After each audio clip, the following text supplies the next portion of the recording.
कुल 15। आ रहा हूं आपके पास आ रहा हूं। असीम वकार, बात पूरी हो जाने दीजिए, मैं आप ही के पास आ रहा हूं। सर मेरी आदरणीय स्वामी जी लेकिन वाजपेयी जी से मुझे उम्मीद नहीं थी। आप हम सबके माननीय हैं, आप उस वक्त के विधायक हैं वाजपेयी जी, जब भारतीय जनता पार्टी का नाम लेवाल कोई उत्तर प्रदेश में नहीं था। उस वक्त लोग आपको जिता के भेज रहे थे। आपकी जिम्मेदारी बनती है, आप गुमराह मत कीजिए। आपने कहा भारत सरकार का नियंत्रण नहीं है। जो मोरारजी देसाई की कपड़ा मिल, उस पर सरकार का नियंत्रण। जो सलमान खुर्शीद का डीपीएस, उस पर सरकार का नियंत्रण। जो सड़क के ऊपर एक टैक्सी चल रही है, उस पर सरकार का नियंत्रण। और आप बता रहे हैं कि तेल कंपनी में सरकार का नियंत्रण नहीं है। आप इस्तीफा दिलवाइए। सुनिए सर, आप वो विभाग हम लोग को दीजिए, हम आपको दिखाते हैं चलाकर कैसे चलाया जाता है। जो सच है वो मैंने कहा है। 24 घंटे के अंदर, सुनिए सर, अगर 24 घंटे के अंदर हिंदुस्तान में तेल 30 रुपए लीटर ना बिक जाए तो मेरा नाम बदल दीजिएगा। मैं सारे विषयों को हटाकर सिर्फ इतना कहना चाहता हूं, देखिए सच्चाई यह है कि भारत में अगर राम की बात नहीं होगी तो कहां अमेरिका में होगी। क्या बात है, इस बात पर क्या तालियां नहीं होनी चाहिए? अगर भारत में राम के नाम नहीं लिया जाएगा, उनकी बात नहीं होगी तो कहां होगी? जी, लेकिन सच्चाई यह है कि इस वक्त जो जरूरत है देश की, चुनाव उन मुद्दों पे होना चाहिए।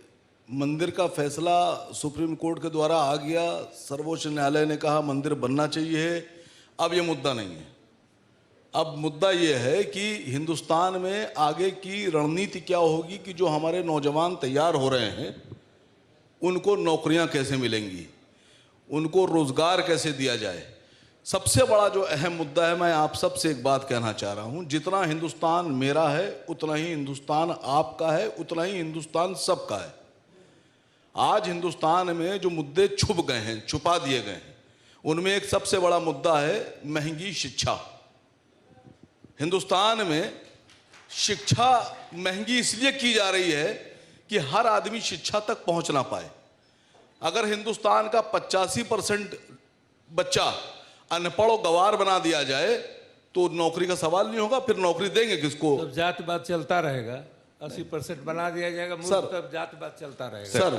सर देखिए, चाहे आप महंत जी, आप बहुत सीनियर हैं, काबिल एहतराम हैं, लेकिन सच्चाई ये है खाना आप भी खाते हैं, पैसा आपको भी चाहिए, घर आपको भी चाहिए। ऐसा नहीं है कि अगर आप महंत हैं तो आप बिना खाने के रहते हैं। एक दलित को भी खाना चाहिए, एक आईएएस को भी खाना चाहिए, एक आईपीएस को भी खाना चाहिए, मुसलमान को भी खाना चाहिए, हिंदू को भी खाना चाहिए। उसका इंतजाम कौन करेगा? ना खाऊंगा ना खाने दूंगा। नहीं, उसका इंतजाम कौन करेगा सर?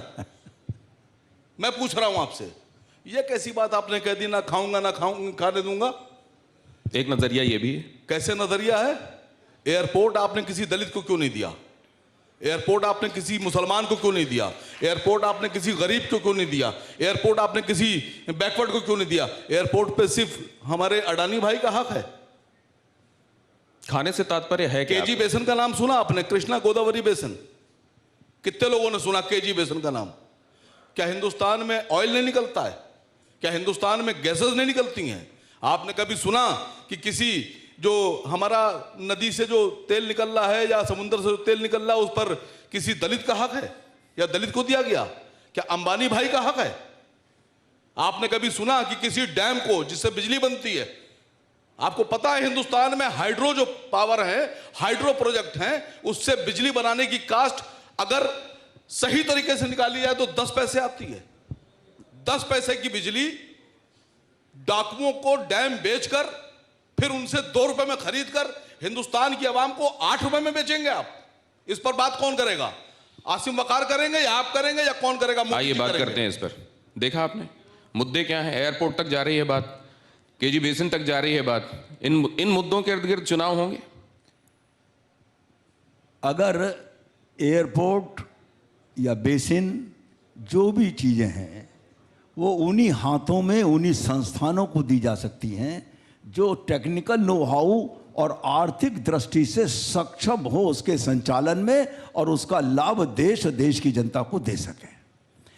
ऐसे केवल अगर जाति के आधार पर या गरीब के आधार पर अगर उनको सौंप दिया जाएगा तो वो पता लगा जहां जिस स्थिति पर आज खड़े हैं उस स्थिति से भी रसातल को चले जाएंगे। ना देश को लाभ मिलेगा, ना जनता को लाभ मिलेगा और ना उनकी कीमतों को नियंत्रण रखा जा सकेगा। मैं एतराज करता हूं सर जी।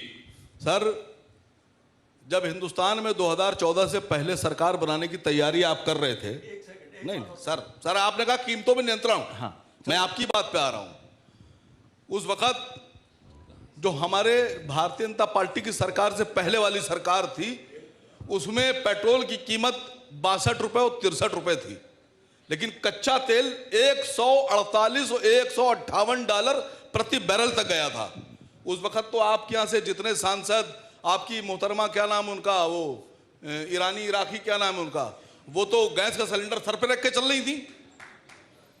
जब 148 रुपए में तेल का कीमत थी अंतर्राष्ट्रीय मार्केट में, उस वक्त हिंदुस्तान में पेट्रोल की कीमत थी 62 रुपए 63 रुपए। और जब हिंदुस्तान में कच्चे तेल की कीमत अंतर्राष्ट्रीय मार्केट में $23 प्रति बैरल हो गई, 148 और 150 से घट के $23, उस वक्त आपके प्रधानमंत्री जी 90 रुपए का तेल बेचेंगे। आप कीमत पे कंट्रोल रख रहे हैं या कीमत को बढ़ाकर हिंदुस्तान की आवाम को लूट रहे हैं?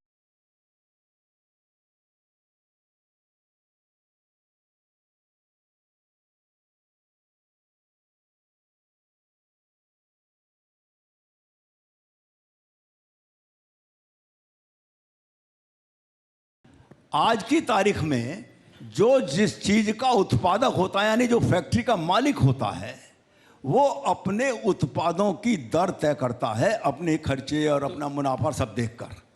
आज पेट्रोलियम प्रोडक्ट्स पर पेट्रोलियम कंपनियों का अधिकार है, भारत सरकार का कोई अधिकार नहीं है, कोई मूल्य नियंत्रण नहीं है। वो रेट तय करने के लिए अधिकृत वो हैं। लेकिन उसके बावजूद पेट्रोलियम मंत्रालय बना हुआ है। एक सेकेंड, और भी काम है पेट्रोलियम मंत्रालय के। भविष्य में तेल की खोज का काम तो पेट्रोलियम मंत्रालय का ही है। दूसरी बात, मैं आदरणीय आ रहा हूं मैं जल्दी से कट, क्योंकि मेरे पास कुल आ रहा हूं आपके पास आ रहा हूं। असीम बकर, बात पूरी हो जाने दीजिए, मैं आप ही के पास आ रहा हूं। सर मेरी आदरणीय स्वामी जी, लेकिन वाजपेयी जी से मुझे उम्मीद नहीं थी। आप हम सबके माननीय हैं, आप उस वक्त के विधायक हैं वाजपेयी जी, जब भारतीय जनता पार्टी का नाम लिवाल कोई उत्तर प्रदेश में नहीं था। उस वक्त लोग आपको जिता के भेज रहे थे। आपकी जिम्मेदारी बनती है, आप गुमराह मत कीजिए। आपने कहा भारत सरकार का नियंत्रण नहीं है। जो मोरारजी देसाई की कपड़ा मिल, उस पर सरकार का नियंत्रण। जो सलमान खुर्शीद का डीपीएस, उस पर सरकार का नियंत्रण। जो सड़क के ऊपर एक टैक्सी चल रही, उस पर सरकार का नियंत्रण। और आप बता रहे हैं कि तेल कंपनी में सरकार का नियंत्रण नहीं है। आप इस्तीफा दिलवाइए। सुनिए सर, आप वो विभाग हम लोग को दीजिए, हम आपको दिखाते हैं चलाकर कैसे चलाया जाता है। जो सच है वो मैंने कहा है। के अंदर सुनिए सर, अगर 24 घंटे के अंदर हिंदुस्तान में तेल 30 रुपए लीटर ना बिक जाए तो मेरा नाम बदल दीजिएगा। हमको हिंदुस्तान से, लेकिन हम लोगों का जो अनुभव है, असीम बकार, वो ये कहता है कि अगर चुनाव 24 घंटे के भीतर आने वाले हैं तो तेल के दाम जरूर काबू में आने लगते हैं।